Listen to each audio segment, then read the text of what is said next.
குட்டி பூனை குண்டு ரொம்ப செல்லமான குட்டி பூனை. ஆனா குண்டுக்கு எப்பவும் ஒரே ஒரு பிரச்சனை, பசி.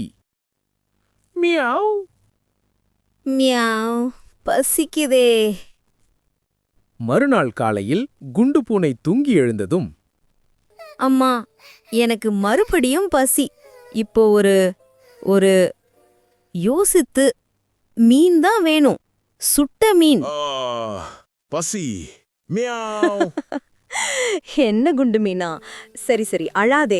நாம 2 பேரும் போய் ஏதாவது தேடி பார்க்கலாம். அம்மா பூனையும் குண்டு பூனையும் தேட கிளம்பினாங்க. முதல்ல அவங்க ஒரு கிண்ணத்தில் சுவையான பால் பார்த்தாங்க. பால் பால், ஆனா இது மீன் இல்லையே. குண்டுகுட்டி, முதல்ல இத குடி, ரொம்ப சத்தானது. அப்புறம் வேற என்ன இருக்குன்னு தேடலாம். அடுத்து அவங்க ஒரு தட்டில் சுவையான சுண்டல் பார்த்தாங்க. சுண்டல் சுண்டல், யம்மி. ஆனா இது மீன் மாதிரி இல்லையே. அப்புறம் அவங்க ஒரு கூடையில் அழகழகான பழங்களை பார்த்தாங்க. பழமா? இனிப்பா இருக்கும். ஆனா இன்னும் மீன் கிடைக்கலையே. குண்டுகுட்டி, நாம இப்போ சாப்பிட்டதெல்லாம் ரொம்ப சத்தானதும் சுவையானதும் கூட. உன் குட்டி வயிறு இப்போ தன் வயிற்றைத் தடவி சிரிப்புடன், அம்மா, என் பசி இப்போ போயிடுச்சு. எனக்கு இப்போ மீன் வேணும்னு தோணல. குறைந்த பசி, நிறைந்த மகிழ்ச்சி. மியாவ்.